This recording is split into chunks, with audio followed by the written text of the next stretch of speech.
Hello everyone, and welcome to episode 5 of our online STEAM club. So today we're going to be looking at one of my favorite subjects, animation. This is one I always love doing when the kids come to my program. We have 2 activities today, and I'm going to start with the easier one.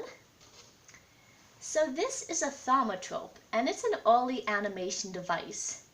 So on each side of this I have half of a picture.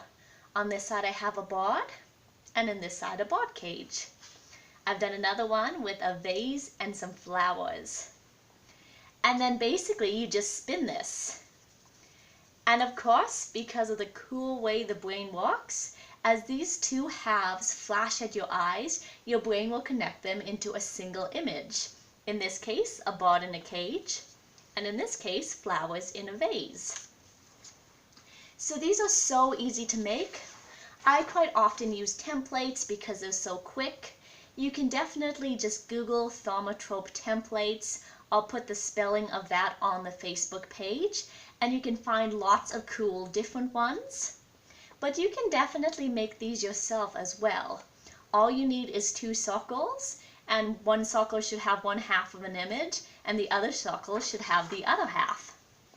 Once you've done drawing or coloring and decorating those, you just paste them back to back on the end of a straw, or of course you can use a pencil or a pen, and then you just spin it. I like doing these partly because they are really quick, but also they just show the basics of how animation works in a very cool way.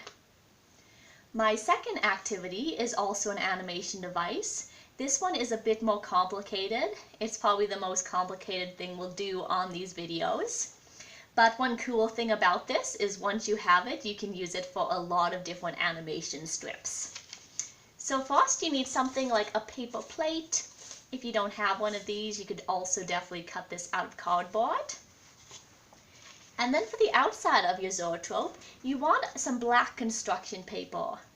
I've had to tape 2 together, that's just right here. And that's because when you fold it over, you want it to be large enough to nicely sit in your plate. I've tried to avoid the rim of my plate, so I've just put it down where the plate is flat, right at the bottom. So once you're sure you have enough length, you just need to cut out some notches along the top. I've done mine roughly 2 inches apart. And as you can see, the notches come about 1/3 down the black sheet of paper. Once you have that, you tape it together.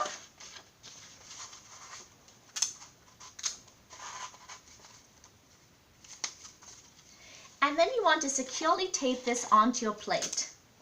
We're actually going to be spinning this to make the animation device play, so you do want to make sure that it is quite secure on your plate.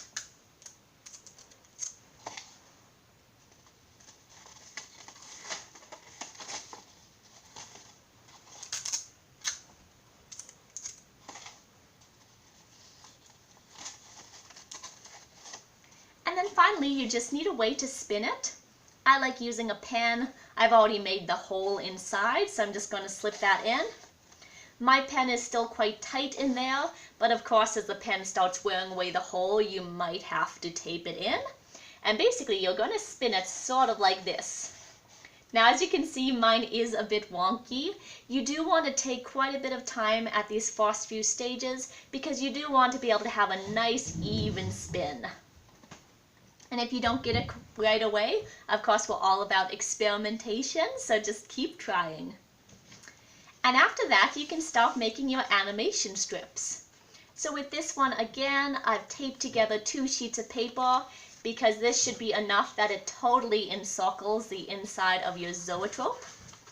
And I've done a very simple one. It's just a stick man who jumps up and down. But of course, if you have more artistic ability, you can definitely do something more complicated. Once that's ready, you can just slip that into your zoetrope. And you want to find a notch and just look through it down at your strip. As you can see, the strip is below the level of the notches, so you don't want to do your strip too tall. And then you just spin it.